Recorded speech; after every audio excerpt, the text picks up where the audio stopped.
자, 이제 권리 변동을 받고 법률행위 봅니다. 법률행위. 본격적인 민법 총칙 시작이에요. 여기서부터가. 법률행위. 법률행위에서는 뭘 봐야 되냐면 법률행위의 종류 볼 거고, 그 다음 법률행위의 성립 요건하고 법률행위가 효력을 발생하기 위한 효력 요건, 그 다음 가장 중요한 법률행위의 목적을 볼 거예요. 마지막으로 법률행위 계약 해석 들어갑니다. 법률행위 해석. 법률행위 파트에서 두 문제가 나오는데, 법률행위 둘, 의사표시 둘, 여기에서 두 문제가 나와요. 어디에서 두 문제가 나오느냐? 여기에서 나와요. 법률행위 목적. 여기 안 나와요. 5년에 한 번씩. 여기는 해마다 나온다. 그러면 목적에 바로 들이대야 되느냐? 또 그럴 수는 없어요. 몇 년에 한 번씩 나오니까 지금 기초할 때는 한번 둘러봐야 돼요. 시험이 자주 나온다고 냅다 거기다 들이댈 수는 없어요. 왜 그러냐? 민법은 서로 연결돼요. 연결되기 때문에 이쪽 권리변동 시험이 안 나와. 아니면 연결되잖아요. 포괄승계인, 특정승계인, 그런 용어가 나와요. 법률행위, 법률규정. 그래서 직접적으로 시험은 잘 안 나와도 그래도 지금 시작하는 단계에서는 한 번씩은 스크린을 쫙 해야 돼요. 근데 나중에 중요한, 여기 죽으라고 하는 거지. 나중에. 지금은 한번 쭉 스크린 기초로 써야 돼서 그래요. 종류는 3, 4년에 한 번씩 나와요. 목적이 가장 중요하고 그 다음 종류가 그 다음 중요해요. 성립 요건, 효력 요건은 엄청 중요한데 직접적으로 나오는 게 아니라 그냥 민법 총칙 전반을 관통하는 파트예요. 그래서 중요하죠. 결국 이 세 개가 중요한데 직접적으로 두 문제가 나오는 동네는 목적이다. 이제 좀 이따 볼 거예요. 먼저 종류 봅니다. 종류에서 볼게. 의사표시 개수에 따라 단독 행위가 있고 계약이란 게 있어요. 먼저 설명 듣고 제가 교재 읽어드릴게요. 자, 의사표시 개수예요. 법률행위가 되려면 반드시 의사표시가 필수 요소입니다. 두 번째 동네인 반드시 내 속마음인 의사가 있어야 되고, 사야지. 저 아파트 사야지. 사야겠다는 마음만으로는 아무것도 안 돼요. 값 찾아가야 돼요. 나한테 팔래? 의사를 표시해야 돼요. 의사, 속마음인 의사를 겉으로 표시했다. 이게 의사표시. 자, 계약을 생각합니다. 계약은 갑과 을이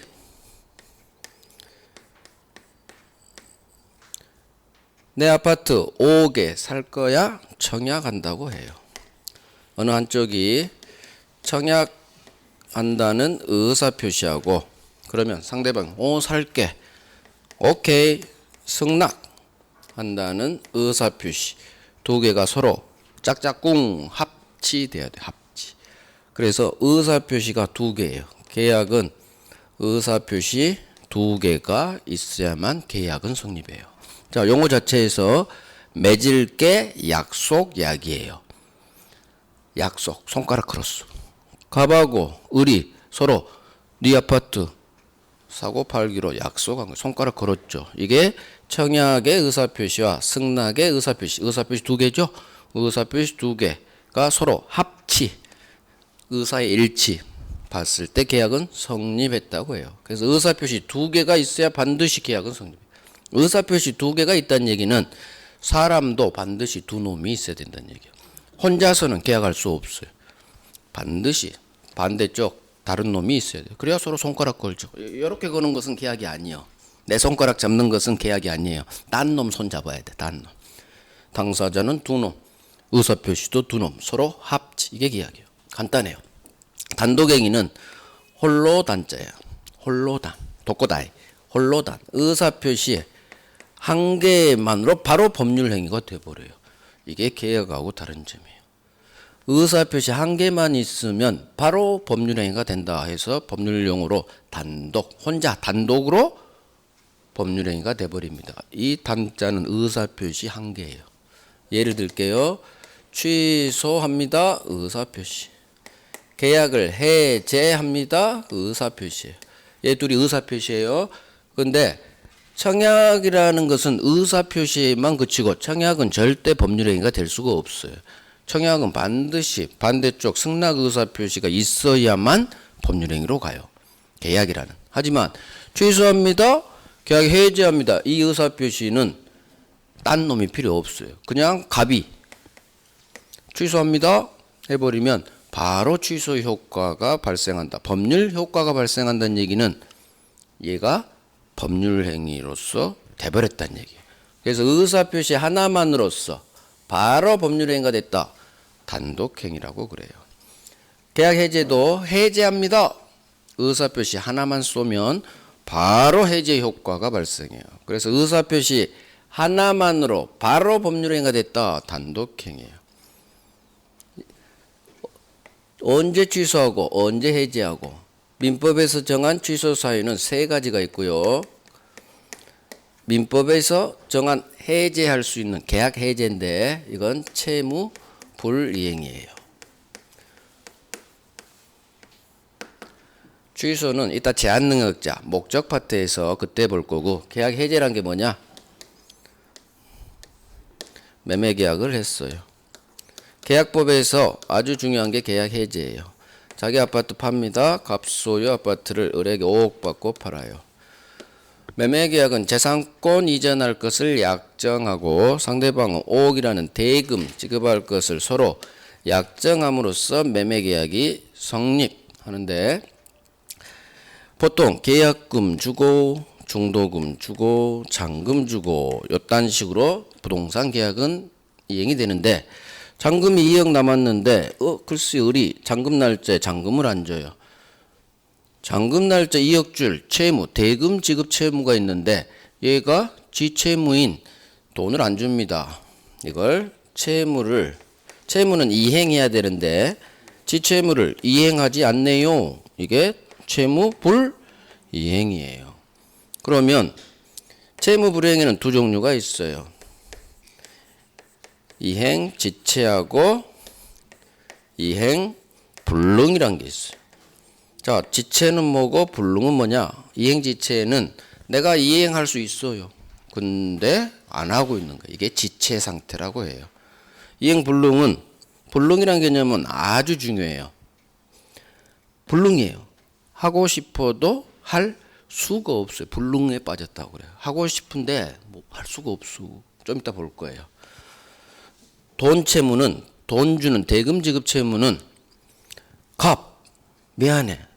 내가 너한테 잔금 주고 싶은데 줄 수가 없어. 나 돈 없어. 미안해. 대금 채무는 나는 주고 싶은데 줄 수 없어. 미안해. 불능이 나오느냐? 없어요. 지한테 돈이 없는 거지. 은행에 돈 많아요. 따라서 대금 채무는 불능이란 상황이 절대 나오지 않아요. 대금 채무는 무조건 지체예요. 지체. 그래서 절대 돈 채무는 불능이란 상황이 나오잖아요. 불능은 이 건물이 불타서 소유권이 소멸해 버립니다. 소유권을 넘겨주고 싶어도 너한테 넘겨줄 수가 없네. 즉 재산권, 소유권 채무만 불능이 빠져요. 돈 채무는 절대 불능이 없어요. 그러면 잔금 날짜에 얘가 잔금을 줘야 되는데 잔금을 안 주고 있습니다. 이행지체. 갑은 하염없이 기다릴 수는 없겠죠. 이 아파트 산다는 사람이 줄을 섰거든요. 그때 무조건 팔아버리면 안 돼요.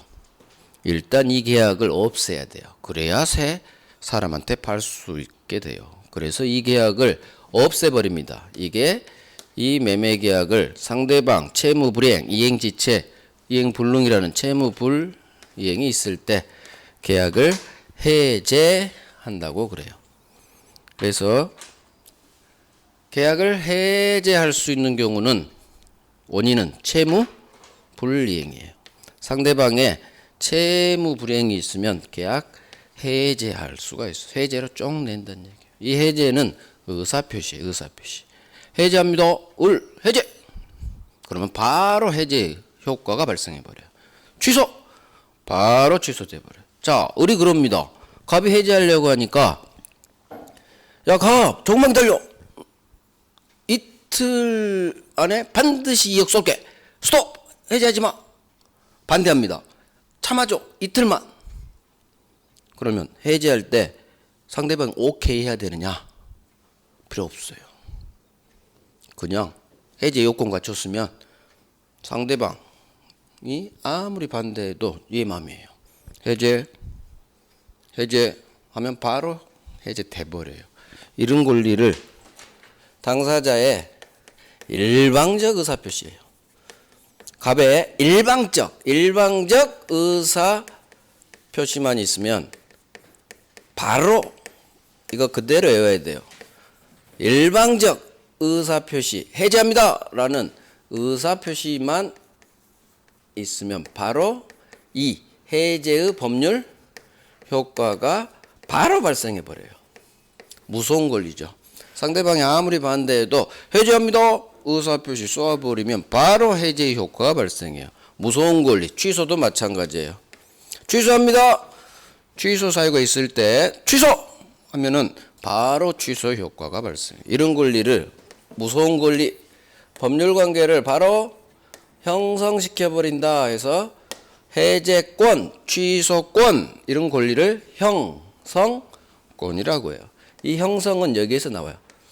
일방적 의사표시. 형성시켜버려. 일방적 의사표시만 있으면 바로 그 법률 효과가 발생해요. 그래서 법률 관계를 형성시켜버린다 해서 형성권 그래요. 자, 그러면 취소합니다. 의사표시. 계약 해제합니다. 의사표시. 의사표시 하나만으로 바로 법률 효과가 발생한다는 얘기는 법률 행위가 돼버린다는 얘기예요. 이걸 의사표시 한 개만 있으면 바로 법률 행위가 된다 해서 단독행위라고 해요. 단독행위. 취소나 해제는 반드시 계약 상대방에게 하는 거예요. 그래서 단독행위 중 상대방이 있는 단독행위 그래요. 지나가는 사람한테 취소, 지나가는 사람한테 해제. 자기 계약 상대방에게. 지나가는 사람이 아니라 자기 계약 상대방에게 취소합니다. 그 다음 혼자 취소, 혼자 해제할 수는 없는 거예요. 그래서 자기 계약 상대방에게 취소합니다. 해제합니다. 상대방 있는 단독행위. 이제 나중에 한 바퀴 돌고 나머지는 할 거예요. 이게 법률행위 종류 첫 번째 분류 방법인 의사표시 개수에 따라서 의사표시 하나다 단독행위. 의사표시 두 개가 있어야 법률행위 된다. 계약. 가장 기본이에요. 자, 봅니다. 법률행위 목적으로 나왔는데 사실은 법률행위라고 목차를 달아야 돼요. 왜 이분은 목적이라고 달았을까요? 목적은 법률행위에서 세 번째 목차인데 책이 완벽하지 않아요. 저보다 못 써요. 자, 갑니다. 2번 봐요. 법률행위 종류. 의 이런 거 볼 필요 없어요. 시험에 아무도 오면 안 돼. 그래도 의는 한번 읽어봐도 되는데 굳이 읽지 말아요. 종류 의사표시 개수에 따라서 의사표시 수 있죠? 거기만 봐요. 그 뒤쪽은 보지도 마요. 의사표시 수는 거기다 개수 그러세요. 의사표시 개수.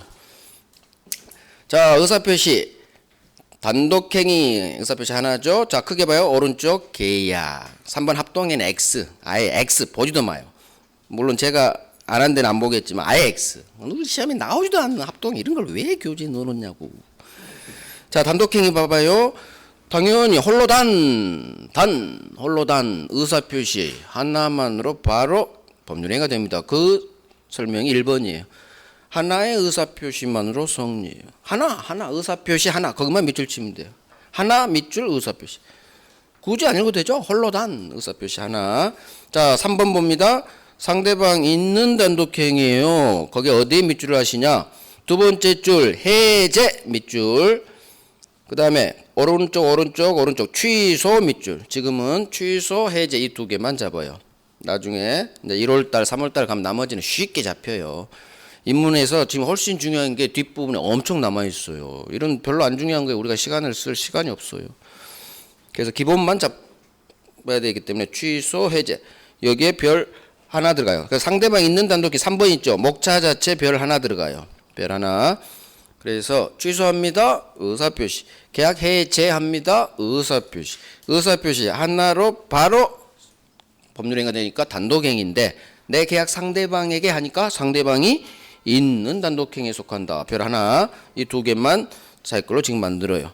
지금이 아니고 이번 입문과정에서. 자, 오른쪽 계약이죠.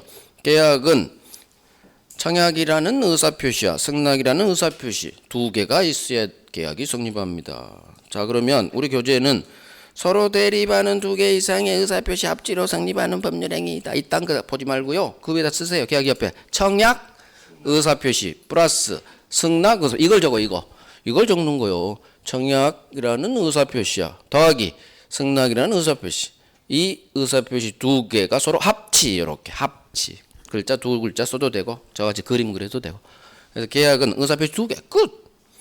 그 다음 여기서 나오는 우리 시험에 잘 나오는 게 두 개가 있어요. 그건 나중에 제 요약집에 있어요. 여기는 없어 교재에. 그런 별 세 개 할 게 기본수에 없어요. 나중에 5월달 가면 제 이제 핵심 요약집으로 가는데 거기에는 다 있어요. 그때 해도 돼요. 한 바퀴 돌아야 되기 때문에. 오케이. 그 다음 두 번째 볼게. 그 밑에 큰 제목 2번에 밑에 의무부담행위, 채권행위 있죠? 그 다음 양거래 2번에 처분행위, 물권행위 있죠? 이거 설명할게요. 자, 이제 채권행위하고 물권행위를 설명할 건데, 자, 이제 집중해봐요. 갑이 자기 소유 아파트를 우리 물권행위 유인론할 때 다 한 거예요. 한 번 더 설명하고 교재 정리할게요. 매매계약 통해서 5. 자, 매매계약. 계약은 동네가 계약법이죠. 매매교환 임대차. 계약법은 기억나요? 채권법. 따라서 이 매매계약은 채권계약이에요. 계약이 법률행위니까 채권행위라고 해요. 채권행위라는 것은 법률행위를 하니까 채권, 숨어있는 채무가 발생하는 계약을 채권계약, 채권행위라고 해요. 매매계약하면 얘는 소유권을 취득할 목적이지만 바로 소유권 취득할 수 없죠. 아직 등기하기 전이니까. 그래서 채권 채무가 발생해요. 을 매수인에게는 갑에게 소유권 이전해 주세요라는 소유권 이전 채권이 발생하고 매도인 갑은 소유권 을에게 넘겨줄 소유권 이전 채무가 발생해요. 자, 법률행위 계약하니까 채권 채무가 발생하네. 채권 채무는 쌍둥이에요. 채권 채무행위 이렇게 용어를 해줬으면 우리가 훨씬 이해하기 쉬울 텐데 채무는 숨어 있어도 항상 쌍둥이다. 채권 채무가 발생하는 행위 채권행위예요. 그러면 채무가 발생했죠. 여기서는 채권보다 채무 숨어 있는 채무가 더 중요해요.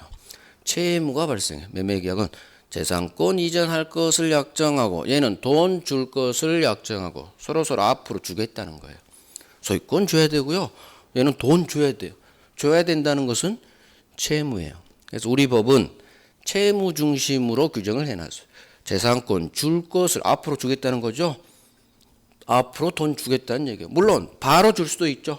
우리 동상거래는 바로 주죠. 슈퍼 가서 우유 하나 살 때 집어오면서 계산해 버렸잖아요. 이건 소유권 주고 돈 주고가 같은 시차로 이루어져요. 그건 이제 동상거래고 부동산은 보통 계약금, 중도금, 잔금 금액이 세니까 이 단계로 가니까 나중에 등기 쳐주고 재산권 이전, 잔금은 나중에 줄게 시차가 좀 발생해요. 어찌됐든 매매계약은 앞으로 줄 거, 채무 중심입니다.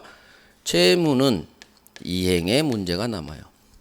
채무는 이행해야 되고 권리는 행사한다고 그래요. 앞으로 이런 용어가 잘 나와. 그래서 채권을 행사한다고 그러고 채무는 이행한다고 그러고 얘가 소유권 넘겨줘야 되는데 즉 등기 넘겨줘야 되는데 안 넘겨줘. 그러면 채무 불이행이 되는 거예요. 자, 채무가 발생하니까 이 채권행위를 채무 부담행위라고 해요. 채무가 발생했죠.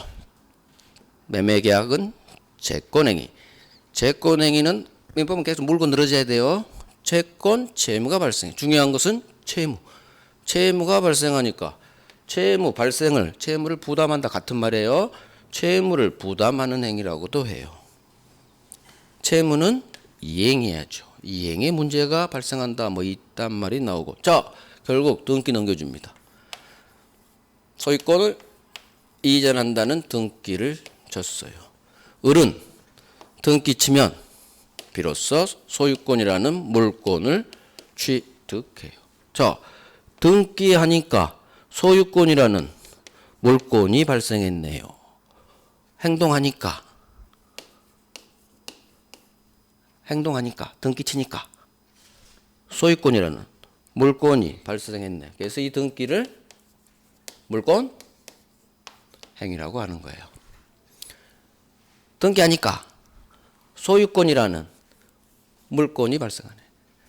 여기 있네. 등기하니까 소유권이라는 물권이 발생했네. 계약하니까, 매매 계약하니까, 행동하니까 채권, 채무가 발생. 구조가 똑같아요. 등기하니까, 이 행동하니까, 등기라는 행동하니까 소유권이라는 물권이 발생했네. 이게 물권이에요. 즉 물권행위는 소유권이든 제한물권이든 물권을 취득하는 행위가 다 물권행위예요. 결국 우리 법 규정에 따라 계약이라는 법률 행위를 통해서 물권을 취득하려면 반드시 등기 쳐야 되거든요. 따라서 등기가 물권 취득의 원인행위, 물권행위라고 해요. 자, 그러면 채권행위가 그때 봤죠? 원인이고 소유권 취득이라는 것은 결과죠. 권리변동의 원인. 채권행위가 결국 법률행위죠. 채권행위, 물권행위 합쳐서 법률행위가 된 거예요. 그래서 우리가 지금 법률행위의 종류를 배우는 거예요. 문제는 여기서 가장 중요한 것은 갑은 을에게 등기를 넘겨주면 이제 소유자가 을로 바뀌었죠. 그러면 갑 입장에서는 지 소유권을 처분한 거예요. 그래서 물권행위는 어마어마하게 중요한 단어예요. 처분행위라고 해요.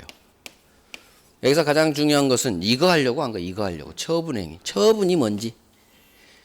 처분이란 것은 내 권리를 전국적으로 다른 놈한테 넘겨버리는 걸 말해요. 그래서 물권행위는 소유권 이전 등기를 넘겨줬잖아요. 물권행위는 갑 입장에서 보면 지 소유권을 처분한 거예요. 갑 기준이요. 처분행위라는 것은 갑 기준에서 나온 말이에요. 내 소유권을 을에게 처분했지. 처분 넘겨버렸네. 따라서 물권행위는 처분행위. 항상 민법은 반대. 채권행위는 채무가 발생하니까 채무가 발생한 행위. 채무를 의무라고 해요. 같은 말이에요. 채무 부담행위. 하지만 물권행위는 소유권을 제 기준이요. 처분했네. 그래서 물권행위는 처분행위라고 해요. 물권행위보다 이 처분행위란 말이 더 중요해요. 처분행위. 그래서 갑 소유권은 을에게 등기를 쳐주면 소유권이 처분됐다. 이 말을 처분했다는 말을 소유권을 양도했다라는 말이 나와요. 그래서 갑 기준에서 지 소유권을 을에게 양도했다. 어마어마하게 중요한다네. 그래서 양도는 처분행위의 가장 대표 주자예요. 소유권을 양도했다. 소유권을 처분했다. 같은 말이에요. 양도하고 매도하고 달라요. 매도인이죠. 매도란 말은 소유권을 넘겨준 상태가 아니라 앞으로 주겠다는 거예요. 채무자를 말해요. 앞으로 주겠다는 게 매도. 매자가 양자로 바꿔. 양도로 바뀌면 준 거예요. 소유권 넘겨준 거예요. 그래서 이 소유권 등기를 치면 이 사람은 기존 매수인에서 양수인으로 용어가 바뀌어요. 그래서 양수인이란 글자가 나왔다는 얘기는 권리를 넘겨받은 결과를 말해요. 매수인은 채권자죠? 매수인은 채권자예요. 주세요, 주세요. 아직 넘겨받기 전 상태. 이 사람이 매수인이고 양수인이란 말이 떴다. 양도란 말이 떴다. 그건 어떤 권리가 상대방에게 넘어갔다는 얘기예요. 그러면 계약을 통해서 넘어가려면 상대방에게 등기까지 쳐줬다. 그때 양수인이란 말이 나오는 거예요. 처분했다, 양도했다. 같은 말이다. 같은 말이 아니 처분이 더 큰 개념이에요. 처분의 가장 대표가 양도했다. 내 권리를 처분했다. 내 소유권을 을에게 양도했다. 넘겨줬다. 넘겨줬다. 양도. 그래서 채권행위, 물권행위는 매매계약은 자 정리합니다. 동네가 계약법, 계약법은 채권법. 따라서 채권계약, 계약은 법률행위니까 채권행위, 매매계약은 채권행위. 이해하시고 법률행위 하니까 채권, 채무가 발생하네. 채권, 채무가 발생하네. 채무는 이행의 문제가 남고 채무가 발생하니까 채권행위를 채무부담행위라고 한다. 그래서 우리 시험은 채권행위란 말로도 뜨고 채무부담행위란 말로도 떠요. 그러면 채무부담행위 하면 아하 채권행위군. 이걸 빨리 같은 말이란 걸 이해하고 외우세요. 이것만 떠요. 의무부담행위 그러면 매매계약과 같은 채권계약이군. 떠올려야 돼요. 시험이 다음 중 의무부담행위가 아닌 것은 이렇게 나온 적이 있어요. 그러면 채권행위가 아닌 거 찾으라는 얘기예요. 그러면 몰권행위 찾으라는 얘기예요. 나중에 그건 문제 풀면서 훈련하면 되고 이런 건 기본적으로 단어니까 외워야 돼요. 자, 등기 넘겨줬습니다. 등기하니까 소유권이라는 물권을 취득했네요. 등기하니까 행동하니까 물권이 취득됐네요. 이 등기가 바로 물권행위. 이 물권행위는 원인행위에 따른 등기한 결과예요. 자, 등기 치니까 갑에게서 을에게 소유권이 넘어갔네. 그래서 물권행위는 앞으로 소유권이 넘어갔네. 등기해 주니까 소유권이 넘어갔네. 처분됐네. 처분했다 그래야죠. 물권행위는 처분행위. 소유권을 양도했네. 그래서 처분행위의 대표 주자가 양도란 말이 나와. 양도. 오케이. 이 정도면 됩니다. 그래서 여기서 물권행위의 유인론이 이 앞쪽에 본 거예요. 기억나죠? 매매가 무효로 날아가면 그 결과에 등기도 무효. 이게 물권행위의 유인론. 다시 한번 할까요? 물권행위의 유인론. 물권행위, 이 등기는 원인인 매매에 영향을 받을 이유, 있을 이유. 그래서 매매가 무효로 날아가면 등기도 무효. 와르르 무너집니다. 같이. 원인. 항상 기반이 무너지면 우리 민법은 논리 과목이라 같이 무너지게 해요. 을이 있는 과목이라고 해요. 너는 죽었는데 나는 살 거야. 나는 유효할 거야. 을이 없죠? 아니요. 민법은 을이 있어요. 그러니까 너 죽었어? 나도 죽어야겠네? 매매가 무효면 넘어간 등기도 같이 무효가 된다는 얘기예요. 항상 을이가 있어요. 이게 물권행위 유인론이에요. 그래서 이게 서로 연결되는 거예요. 서로. 이 총칙 파트에서는 이게 나와요. 물권행위는 처분행위다. 시험은 물권행위는 처분행위다. 채권행위는 의무부담행위다. 시험은 이걸 꽉 잡으면 돼요. 잘 안 나오지만 나온다면 여기가 나온다는 얘기예요. 자, 제목이 이행의 문제, 유무에 따른 분리. 이런 거 몰라도 돼요. 자, 양고리 1번. 채권행위, 의무부담행위죠. 그 다음 양고리 2번. 물권행위, 처분행위죠. 아직 준 물권행위는 보지도 마세요. 나중에 할 거예요. 자, 이거 한번 읽어보죠. 1번. 갑이 지 부동산 을에게 팔았습니다. 갑과 을은 각각 상대방에게 돈 주세요 라는 채권, 소유권 주세요 라는 채권을 취득한다. 이렇게 채권을 발생시키는 행위를 채권행위라고 한다. 이 교재 잘못된 거유. 이거 하지 마. 보지 마. 이걸로 이해해. 뭔 채권만 발생해? 채무가 발생해야지. 채무자도 써줘야지. 뒤에 있네요. 죄송해요. 2번에 있네요. 이 경우 갑은 을에게 소유권 이전해 줄 채무, 대금 지급할 채무. 그러면 1번은 채권, 2번은 채무죠. 자, 밑줄 소유권 이전 등기 청구권. 여기에 밑줄. 1번의 두 번째 줄. 을은 소유권 주세요라는 채권. 그 다음 동그라미 2번에서 갑은 등기 이전해줄 의무 거기 밑줄. 그래서 채권행위는 법률행위 하니까 채권 채무가 발생한다. 세 번째 줄 의무가 발생하니까 2번이 더 중요해요. 소유권 이전 채무죠. 등기 이전해줄 의무. 그걸 제가 소유권 이전 채무 이거예요. 이거 소유권을 넘겨줄 채무를 이 사람은 등기를 이전할 의무. 이렇게 교재가 돼 같은 말이에요. 소유권 이전 채무가 발생합니다. 따라서 제목으로 가요. 채무 부담행위라고도 해요. 이것 때문에 채무 발생했으니까 이행의 문제가 남는다. 세 번째 줄 있죠? 밑줄만 치세요. 채무는 이행해야 되니까 이 말이 이행의 문제가 남는다.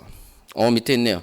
따라서 채무가 발생하니까 채권행위를 밑줄 의무 부담행위라고 한다. 여기서 기억할 것은 매매계약과 같은 여기 매매 있죠? 1번에 갑이지부동산 을에게 매매했죠? 매매 밑줄 매매 계약까지 쓰세요. 정확히 해야지. 매매 계약이 채권 계약, 채권 행위. 매매 계약 제가 설명한 거. 계약은 채권법. 채권 소유권 주세요. 채권 두 번째 줄 1번에 채무 동그라미 2번에 소유권 이전 채무. 채권 채무가 발생하니까 채무 중심을 하겠죠. 채무가 발생하니까 채무 부담이 이렇게 연결시키는 거예요. 채무는 이행해야죠. 이행의 문제. 이렇게 연결을 시켜줘야 돼. 그래서 교과서 보지 말란 얘기예요. 제 강의를 제 설명을 차라리 들어요. 그래야 이해가 간다니까. 교재 읽어서는 이해가 안 가요. 자, 처분행위 1번 봅니다. 갑이을에게 아직 밑줄 치지 마세요. 갑이을에게 이전 등기 해줬죠. 을 앞으로 등기됐네요. 자, 그러면 돈을 이런 거 하지 마시고. 자, 등기해주고, 그러면, 을은 소유권 취득한다. 을이 자기 앞으로 등기했죠. 을이 소유권 취득합니다. 자, 이와 같이 소유권과 같은 물권을 취득하는 행위, 이걸 물권행위라고 하죠. 이해가죠? 이제 이해가. 자, 등기 넘겨줬으니까 더 이상 이행의 문제, 가로를 보세요. 이행의 문제는 남지 않아요. 무슨 말일까요? 등기 넘겨줬으니까 더 이상 할 거 없죠. 갑이 그 말이에요. 이행의 문제가 남기지 않는다. 그 얘기는 등기 다 넘겨줬으니까 더 이상 할 게 없다. 그 말이에요. 즉 이행의 문제는 왜? 이행한 결과니까. 등기 넘겨줬으니까. 따라서 넘겨줬죠? 그래서 물권행위를 자 밑줄 처분행위라고 하는 거예요. 그래서 등기 넘겨줬죠. 처분했다. 오케이. 거기 처분행위 왼쪽 여백에 양도라는 말을 쓰세요. 양도야. 처분했다, 양도했다. 처분행위의 가장 대표적 예가 양도예요. 양도. 그러면 어디에 밑줄 치시느냐? 처분행위 동그라미 1번에 을 밑줄, 등기 밑줄. 그러면 을 앞으로 등기됐군. 그러면 을은 밑에 줄 소유권 취득 밑줄. 등기했으니 을이 소유권 취득. 소유권이라는 자 물권을 취득 밑에 고득이 있죠. 물권 취득. 소유권이라는 이 등기예요. 등기 동그라미 빵 하세요. 첫 번째 줄 을 등기 밑줄인데 등기 동그라미 빵. 이 등기가 물권행위예요. 물권행위. 왜? 등기해서 소유권 취득했죠. 그래서 이 등기를 물권행위라고 하는 거예요. 등기가 물권행위 세 번째 줄 물권행위. 등기가 세 번째 줄 바로 가요. 소유권이라는 물권을 취득했네요. 물권행위. 갑 입장에서 보니까 지 소유권을 처분했죠. 처분행위. 같은 말 양도. 됐죠? 더 이상 할 거 없어요. 오케이. 나머지는 보지도 마세요. 다음 페이지도 아직 보지 마세요. 결국 이 교재를 혼자 읽는다고 생각해 보세요. 이해를 할 수가 없고요. 맥을 못 잡아요. 맥을. 기본서가 제가 설명하는 것보다 훨씬 더 기본서를 읽으면 뭔 소리인지를 모른다. 그래서 책 보지 마라. 제 설명을 계속 들어요. 제가 설명할 때는 쭉쭉 흘러갔죠. 논리에 따라 흘러갔잖아. 근데 기본소에 그냥 저도 막 헤매잖아. 이게 뭐 논리가 없고 앞뒤. 모든 기본서가 이래요. 박무각 기본서 그래도 괜찮은 편에 속해요. 다른 출판사보다. 근데도 부족하지. 그래서 강의를 많이 들으라는 얘기요. 강의 들으면 이게 다 지문이에요. 지문, 시험 지문. 저는 기출을 30년 기출을 분석해서 제가 강의안을 마련해요. 그래서 시험 문제를 풀 수 있는 내용으로 제가 강의를 해요. 다 시험 기출이에요. 이런 게 시험 지문에 잘은 안 나오지만 나오면 얘들이 떠요. 얘들이. 물권행위는 처분행위다. 물권행위. 그래서 이제 별 들어갈게요. 처분행위다. 거기 별 하나 하세요. 물권행위는 처분행위다. 물권행위. 그다음 채권행위는 의무부담행위다. 거기에 별 하나씩만. 그 두 개만 알면 돼요. 지금은 채권행위는 채권, 채무가 발생하니까 채무가 발생했으니까 채무부담행위. 그러니까 의무부담행위, 의자보다 채무부담행위 이렇게 읽어버린 게 훨씬 나아요. 채무가 발생하니까 채권행위는 채무부담행위. 그게 훨씬 나아요. 처분했죠? 처분했죠. 물권행위. 소유권 넘겨줬죠? 그래서 물권행위는 소유권갑이 처분했네. 처분했네. 이렇게 이해해버리고 외우시고. 그래서 물권행위는 소유권을 등기를 이전 등기 쳐주니까 소유권이 처분된 거예요. 그래서 물권행위는 처분행위. 채권행위는 채무가 발생하니까 채무부담행위. 이렇게 이해하고 이 두 개를 외워버리는 거예요. 자, 넘어갑니다. 볼 것도 없고요. 자, 법률행위 요건가요. 나머지 방식, 재산의 증감 이런 거 보지도 마세요. 시험하고 아무 상관없어요. 법률행위 요건.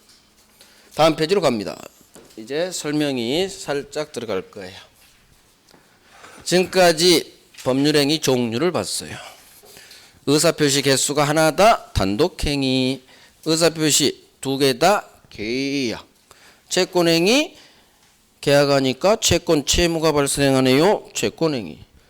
등기해 주니까 소유권이라는 물권이 발생하네요. 물권행위. 이렇게 오는 거예요.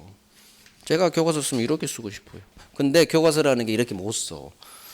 기본적으로. 그잖아요. 말하는 거하고 또 쓰는 거하고는 좀 틀이 좀 틀려요. 그래서 강의를 자꾸 들어요. 강의를. 그러면 제가 쉽게 설명한 그게 여러분들한테 쭉쭉 가요. 기본서는 나중에 제 요약집 보면 충분해요. 거기는 우리 시험에 나올 것만 제가 샥 정리해 놨으니까. 자, 두 번째 성립요건, 효력요건을 볼게요. 직접적으로 시험은 나오지 않지만 알아야 돼요. 엄청나게 중요해. 이게 효력요건이 뭐냐? 갑소유 아파트를 을에게 매매계약, 법률행위예요. 매매계약을 통해서 팔고 싶습니다. 팔았죠. 계약서 썼어요. 5월 1일 날 5억에 팔았어요. 계약금 주고 한 달 후 중도금 주고 잔금 주고 이렇게 계약서 딱 썼어요. 그러면 이 계약이 5월 1일 날 계약서 쓰면 이 계약은 성립했다고 그래요. 우리말로 계약이 체결됐다 같은 말이에요. 계약은 법률행위니까 법률행위가 성립됐다 그래요.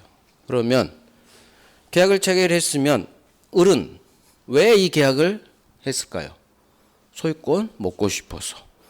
그러면 이 계약은 계약을 체결했으면 을이 계약을 체결한 목적을 달성할 수 있게 힘을 줘야 돼요. 이게 이 계약이 효력이 있어야 돼요. 효력이 있다. 유효를 전제로 하는 거예요. 효력이 있다. 법에서 효력은 권리 의무예요. 따라서 이 계약이 유효해야지 힘이 생겨요. 권리가 생겨요.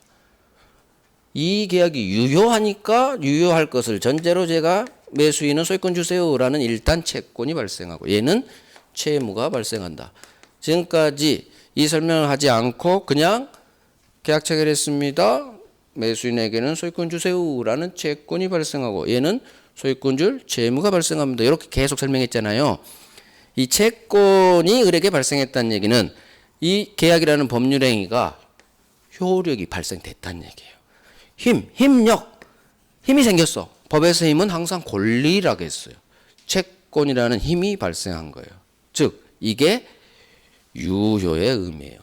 법률행위가 효력이 있다는 얘기는 한번 생각해요. 법률행위가 효력이 있다는 얘기는 상대방에게 힘이 생겼다는 얘기고 법에서 힘은 권리예요. 그래서 매매계약은 채권계약이니까 채권이 발생하게 된 거죠. 그러면 이와 같이 당사자가 의도한 채권 결국 등기하면 소유권이라는 물권을 취득해야 되는데 이건 다 유효를 전제로 해요. 얘가 등기 쳤어요. 근데 이 등기가 무효야. 그러면 소유권 취득할 수 없잖아요. 그렇듯이 얘가 당초 소유권을 취득하고자 한 그 목적을 최종 달성하기 위해서는 이 계약, 법률 행위는 유효를 전제로 하는 거예요. 유효하니까 효력이 있고 효력이 있다는 얘기는 힘이 생기는 거고 힘은 권리. 먼저 채권 취득하고 얘가 채무 이행한 결과 등기 쳐줬네요. 소유권 취득이라는 결과가 발생한 거예요. 다 유효를 전제로. 근데 문제. 유효해야 되는데 어떤 사정으로 효력이 없는 경우가 생길 수 있어요. 이게 법률행위의 무효예요. 그러면 무효가 되면 아무런 효력이 없기 때문에 매매가 무효면 아무런 힘이 없어요. 매매가 무효란 얘기는 아무런 힘이 없다. 힘이 없다는 얘기는 서로 채권, 권리가 없다는 얘기예요. 권리, 채권도 없고 상대방에게 채무 이행할 필요도 없고 소유권 등기가 넘어갔어도 물권 변동도 일어나지 않아요. 즉 등기는 됐지만 이 등기가 무효면 얘 소유자 아니죠? 소유권이 넘어갔다는 물권 변동도 일어나지 않아요. 이게 무효의 힘이에요. 힘이라기보다 무효의 효과예요. 아무런 효력이 없다. 효력이 없다. 무효란 얘기는 아무런 권리, 의무도 없다예요. 권리, 채권, 물권 없어요. 채무도 없어요. 그래서 무효는 이걸 그대로 외워요. 효력이 없다는 얘기는 권리 의무가 없다는 얘기고 결국 권리는 채권도 없고 채무도 없고 물권 변동도 일어나지 않아요. 그래서 매매가 무효면 등기도 무효. 등기가 무효란 얘기는 얘는 소유권이라는 권리를 취득할 수 없어요. 여전히 갑이 소유주자예요. 물권행위 유인론. 자, 그러면 유효란 얘기는 이 아파트 소유권을 취득하는데 엄청나게 좋은 거죠. 이 계약이 유효해야 얘가 소유권을 취득해요. 따라서 자기가 한 계약이 무효로 되면 안 되는 거예요. 자기가 목적한 이 소유권이라는 권리를 취득하려면 반드시 이 계약이 유효해야 돼요. 그런데 무효가 되면 난리가 난 거죠. 그래서 유효라는 게 엄청 중요한데 그러면 계약이 성립은 했어요. 무조건 유효가 되느냐? 그렇지가 않아. 일정한 요건을 통과해야지 유효가 돼요. 그게 법률행위 계약의 효력 요건은 뭐냐? 유효가 되기 위한 요건이에요. 아무런 이상 없이 내가 소유권을 취득, 즉 하기 위한 요건. 이게 법률행위의 효력 요건이에요. 유효 요건 같은 말이에요. 내 법률행위가 유효가 되기 위한 요건. 자, 그러면 법률행위 유효 이게 궁극적인 목적인데 그 전제가 있어. 일단 법률행위 계약이라는 법률 일단은 성립해야 돼요. 일단은 계약 체결해야 뭐 권리가 발생할 거 아니에요. 그래서 계약서는 써야지 소유권 주세요라는 채권이 발생해요. 계약서도 안 쓰고 소유권 주세요 하면 안 되는 거죠. 채권 자체가 발생하지 않아요. 일단은 궁극적인 목적인 이 계약이 유효가 되려면 일단은 계약은 체결해야 돼요. 즉 법률행위는 일단은 성립하고 그 다음 일정한 요건을 갖추면 즉 이상이 없으면 무효사유, 취소사유에 해당되지 않으면 이 계약은 유효가 돼서 온전하게 채권도 취득하고 채무도 발생하고 채무 이행의 결과 등기 넘겨지고 내 앞으로 한 등기는 온전하게 효력 발생. 그 결과 나는 소유권 취득. 이게 쭉 흘러가는 거예요. 이게 법률행위의 성립요건, 효력요건에 관한 파트예요. 여기서 중요한 것은 법률행위가 유효, 효력을 발생하기 위한 요건, 이게 중요하고, 법률행위하고 두 번째 동네 의사표시를 쫙 관통하는 내용이 여기서 나와요. 네 문제짜리를 여기서 개관을 하는 거예요. 10분간 쉬고 할게요.